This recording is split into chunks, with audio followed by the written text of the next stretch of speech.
दोस्तों, उत्तर प्रदेश के कैराना लोकसभा क्षेत्र में इकरा हसन ने बनाई अपना दबदबा।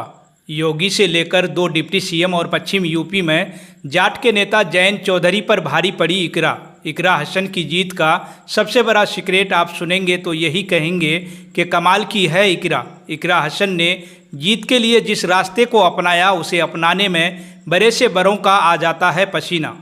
दिमाग में विचार आते ही हो जाता है ढेर। तो सवाल है, आखिर कैराना के रन को जीतने के लिए इकरा हसन ने ऐसा क्या किया जिसे अपनाना इतना आसान नहीं।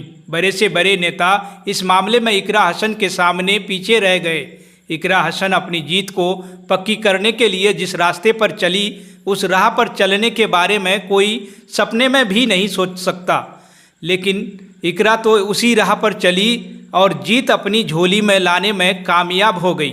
आप भी इकरा हसन की जीत के सबसे बड़े सीक्रेट को जानेंगे तो कहने को मजबूर हो जाएंगे कि इकरा हसन तो कमाल की हैं। इस सीक्रेट के कारण ही योगी से लेकर 2 डिप्टी सीएम और पश्चिमी यूपी में जाटू के नेता जयंत चौधरी पर इकरा हसन भारी पड़ गई।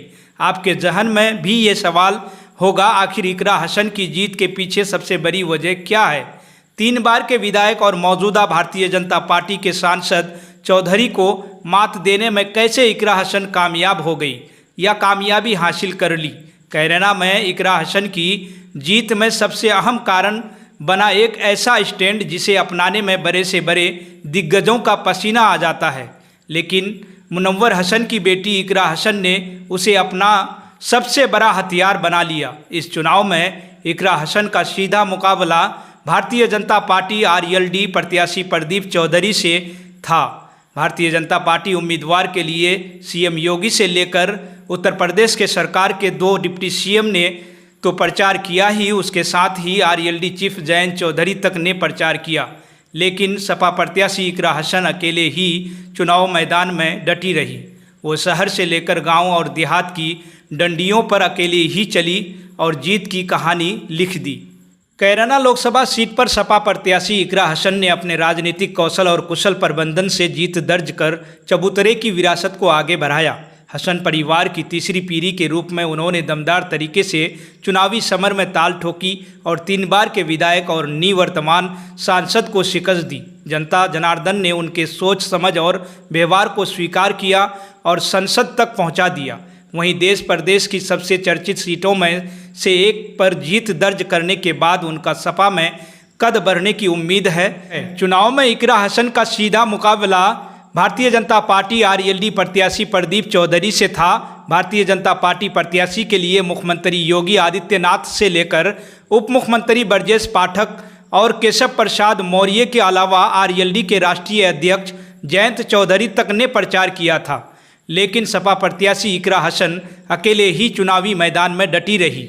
वो शहर से लेकर गांव और देहात की पगडंडियों पर अकेली ही चली और जीत की कहानी लिख दी। जानकारों का मानना है कि उन्होंने अकेला चलो वाली राजनीति अपनाई और सफलता हासिल की। इकरा हसन करीब 1 साल से चुनावी तैयारियों में जुटी थी। लोगों के कुछ सुख दुख में आना जाना शुरू कर दिया था। धीरे धीरे लोग भी उनको पसंद कर रहे थे। नए चेहरे के साथ ही उनकी शोभनीय छवि और सरल स्वभाव ने लोगों का दिल जीत लिया। इसका ही नतीजा कि मुस्लिम वोट के साथ उन्हें सर्व समाज का वोट भी मिला। चुनाव प्रचार भी उन्होंने बिना शोर शराबे की किया। कैराना क्षेत्र के बेटे नकर में ननिहाल होने का भी उन्हें लाभ मिला। चुनावी ऊँट किस करवट बैठे ये कोई नहीं जानता। राजनीति में जो मौके को भुना ले वही खिलाड़ी होता है।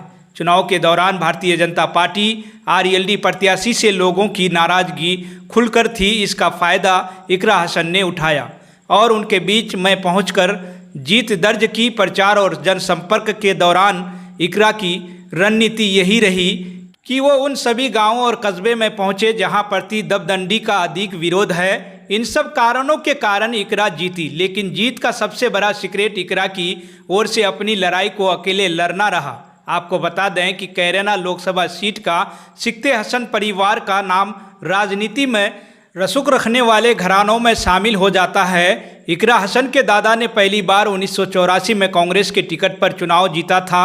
1996 में उनके पिता मुनव्वर हसन ने सपा के टिकट पर जीत दर्ज की। 2009 और 2018 के उपचुनाव में उनकी मां तबस्सुम हसन सांसद बनी थी। परिवार की विरासत को आगे बढ़ाते हुए उन्होंने पहली बार 2016 में जिला पंचायत का चुनाव पूर्व कैबिनेट मंत्री और वर्तमान एमएलसी वीरेंद्र सिंह के बेटे मनीष चौहान के सामने लड़ा था, जिसमें उन्हें हार का सामना करना पड़ा। 2017 में भाई नाहिद हसन ने विधानसभा का चुनाव लड़ा तो उसकी बागडोर संभाल ली थी।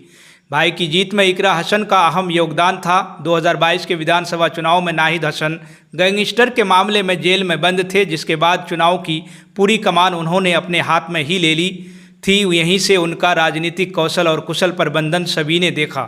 जेल में बंद रहते हुए भाई को उन्होंने विधायक बनवाया, जिसके बाद उनकी पहचान मजबूत हो गई है। फिलहाल इस रिपोर्ट में इतना ही। फिर मिलते हैं अगली खबर के साथ। अगर वीडियो पसंद आई हो तो वीडियो को लाइक करें, शेयर करें। आप सभी का बहुत बहुत शुक्रिया।